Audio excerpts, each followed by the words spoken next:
High days வணக்கம். எல்லாம் எப்படி இருக்கீங்க? நம்ம இன்றைக்கி ஃபஸ்ட் கிளாஸ் வந்து ஹைப்ரோ கிளாஸ் பார்க்க போகிறோம். ஏன்னா நம்ம ரொம்ப லாங் டிஸ்டன்ஸ் ஆகிடுச்சு வீடியோ போட்டு. அதனால் நம்ம மறுபடியும் ஃபஸ்ட்லேருந்தே ஸ்டார்ட் பண்ணோன்னா நான் ஃபஸ்ட்டு கிளாஸ்லேருந்தே ஸ்டார்ட் பண்ணுறேன். வாங்க இப்போ கிளாஸ்க்குள்ளே போயிடலாம். இப்போ ஹைப்ரோ கிளாஸ்க்கு தேவையான பொருட்கள் நம்ம பார்த்துடலாம். ஃபஸ்ட்டு பவுடர் தேவை நம்மளுக்கு. பவுடர் நார்மல் டல்கம் பவுடர் எடுத்திருக்கேன். Cotton green colour thread number 40. Eyebrow scissor and brush. ஃபைனலாக மசாஜ் கொடுக்குறதுக்கு ஜெல், ஆலோவேரா ஜெல் எடுத்துருக்கேன். இதில் மின்ட் ஜெல் இருக்குது, ஆலோவேரா ஜெல்லும் இருக்குது. நீங்கள் எது வேணால் எடுத்துக்கலாம். ஐப்ரோக்குனே நல்ல தனி பவுட்ரு இருக்குது. நீங்கள் வேணும்னா அதுவும் வாங்கி யூஸ் பண்ணிக்கலாம்.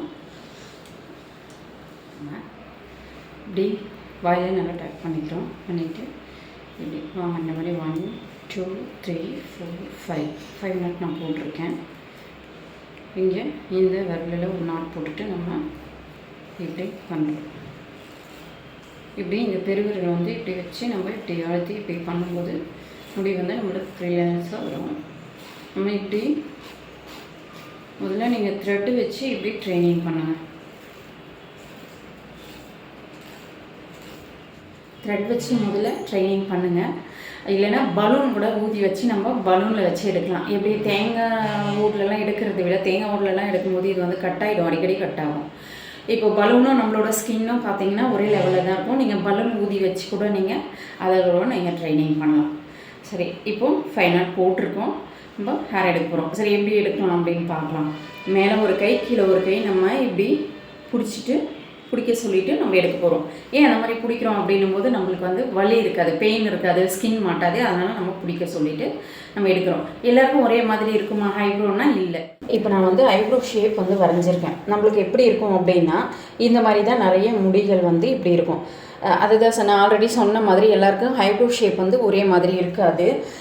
அவங்கவுங்க ஃபேஸ்க்கு ஏற்ற மாதிரி நிறைய விதமான ஷேப்கள் நம்ம கொடுக்கணும். அப்போது இந்த மாதிரி ஷேப்பும் கொடுக்கலாம், இப்படி ஆர்ச்சி ஷேப்பும் கொடுக்கலாம், இப்படி ஒரு ஷேப்பும் கொடுக்கலாம். இந்த மாதிரி நிறைய ஷேப்புகள் நம்ம கொடுக்கலாம். சரி, எப்படி பண்ணலாம் அப்படின்னு பார்த்தீங்கன்னா கீழேருந்து கொஞ்சம் கொஞ்சமாக நம்ம எடுக்கிறோம். எடுத்த உடனே நம்ம நேராக லைனில் போயிட்டு லைன் கொடுக்காம கீழேருந்து எடுக்க எக்ஸ்ட்ராஸ் இருக்கு இல்லையா, அந்த எக்ஸ்ட்ராஸ் இப்படி எடுக்கவே நம்மளுக்கு ஒரு நல்ல ஒரு ஷேப் கிடச்சிரும். இந்த மாதிரி எடுத்த உடனே நம்ம எஜ்ஜில் வச்சுட்டோம், கையை நூல் எஜ்ஜில் கொடுத்துட்டோம் அப்படின்னும் போது எஜ்ஜில் ஒரு சிலருக்கு நல்லா திக்காக இருக்கும், ஒரு சிலருக்கு திக்னஸ் இருக்காது. லைன் கொடுக்குறத விட்டுட்டு நம்ம கீழேருந்து எடுத்துகிட்டு போய் க்ளீன் பண்ணுறோம். ஃபைனலாக தான் நம்ம இங்கே எஜ்ஜில் கொடுக்கணுமே. அப்போ எது மாதிரி ஷேப் வேணுமோ அது மாதிரி நம்ம இன்னும் கொஞ்சம் தூக்கணும் வேணும் அப்படின்னா இப்படி தூக்கி கொடுத்துக்கலாம். இல்லைனா இப்படி ஸ்ட்ரெயிட்டாக இப்படி கொடுத்துக்கலாம். இன்னமும் நம்மளுக்கு ஆர்ச்சி வேணும் அப்படின்னா இப்படி தூக்கி இப்படியும் நம்ம பண்ணிக்கலாம். எப்படி தேவையோ அதுக்கேற்ற மாதிரி அவங்க கிளைண்ட் எப்படி கேட்குறாங்களோ அதுக்கு ஏற்ற மாதிரி பண்ணிக்கலாம். இப்படி க்ரோத் எல்லாம் இந்த மாதிரி இருக்குதுன்னு வச்சுக்கோங்க. சிலர் இப்படி இந்த நீட்லேயும் வளர்ந்துருக்கும், இப்படி ஒரு சிலருக்கு இப்படியும் வளர்ந்துருக்கும். இப்போ இது என்ன பண்ணலாம் அப்படின்னா நம்ம ஃபஸ்ட்டு எடுத்தோடனே இங்கேயும் கை வைக்க வேண்டாம், கீழேருந்து க்ளீன் பண்ணுறோம். அதுக்கப்புறம் ஷேப் கொடுக்குறோம். அதுக்கப்புறம் நம்ம இங்கே கட் பண்ணுறோம். இங்கே எந்தளவுக்கு அவங்களுக்கு கேப் எந்தளவுக்கு வேணும் அப்படின்றத பார்த்துட்டு தான் நீங்கள் கட் பண்ணணும். இப்படி ரெண்டு பக்கமும் நம்ம ஒரு கெஸ் பண்ணிக்கணும். பண்ணிவிட்டு இந்த புருவம் அவங்க எந்த அளவுக்கு இருக்குது, எந்த அளவுக்கு அகலம் இருக்குது அப்படின்னு பார்த்துட்டு தான் நம்ம கட் பண்ணோம். எடுத்த உடனே வேர் வரைக்கும் வச்சு நம்ம இப்படி கட் பண்ணிட்டோம் அப்படின்னாலும் கேப் அதிகமாகிடும். நம்மளுக்கு வேர் எங்கே இருக்குது அப்படின்றதே நம்மளுக்கு முக்கியம் இல்லை. இந்த கேப் எந்த அளவுக்கு வேணுன்றதை எனக்கு கொஞ்சமாக இருந்தாலே போதும் அப்படின்னும் சிலர் சொல்லுவாங்க.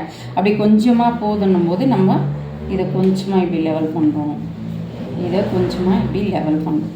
நமக்கு தேவை இந்த கேப் கரெக்டாக இருக்கணும், அவ்வளோதான். நீங்கள் வேறு வரைக்கும் போய் கட் பண்ணணும், இவ்வளோ லென்த் இருக்கேன்னு சொல்லிவிட்டு இப்படி நீங்கள் கட் பண்ணிங்க அப்படின்னா இந்த கேப் ரொம்ப அதிகமாகிடும். ஐப்ரோ ஷேப்பே நம்மளுக்கு வராமல் போயிடும். அதே மாதிரி ஃபைனல் டச்சை தான் நீங்கள் இது கட் பண்ணணும். எப்படி கட் பண்ணணும்னா நல்லா இந்த இடத்துல இப்படி தூக்கி பிடிச்சிட்டு இங்கே இந்த புருவத்தோடு கரெக்டாக கட் பண்ணுறீங்க. இப்படி இதை விட கொஞ்சம் மேலே இருந்தாலும் நல்லா இருக்காது. இதை விட கீழே இறக்கி கட் பண்ணிட்டீங்கனாலும் உங்களுக்கு இப்படி டவுனாக வந்துடும், இப்படி வந்துடும். கீழேருந்து இப்படி போகிற மாதிரி டவுனாக வந்துடும். அதனால் நம்ம லைன் எங்கே கொடுக்குறோமோ இந்த லைனோடு தான் கரெக்டாக நீங்கள் இதை லெவல் பண்ணி நீங்கள் கட் பண்ணணும். இப்போ ஹைப்ரோ முடிச்சதுக்கப்புறம் ஃபைனலாக நம்ம ஜெல் கொஞ்சமாக எடுத்து அவங்களுக்கு நல்லா நீவி விட்டு இதுலேயும் நம்மளுக்கு 2 விதமான மசாஜ் கொடுக்கலாம். நீவுதல், பிடித்து விடுதல் அப்படின்னு சொல்லிட்டு 2 விதமான மசாஜையும் நம்ம பண்ணலாம். அந்த மாதிரி நல்லா நீவி அவங்களுக்கு மசாஜ் கொடுத்து அனுப்பும்போது அந்த எரிச்சல் இல்லாமல் கொஞ்சம் நம்மளுக்கு கூலிங் தன்மையை கொடுக்கும் இந்த ஜெல் போடுறதுனால. Thank you tears. இந்த வீடியோஸ் எந்தளவுக்கு உங்களுக்கு பிடிச்சிருக்கு, புரியுதுன்னு சொல்லிவிட்டு எனக்கு கமெண்ட் பாக்ஸில் சொல்லுங்கள். தேங்க்யூ.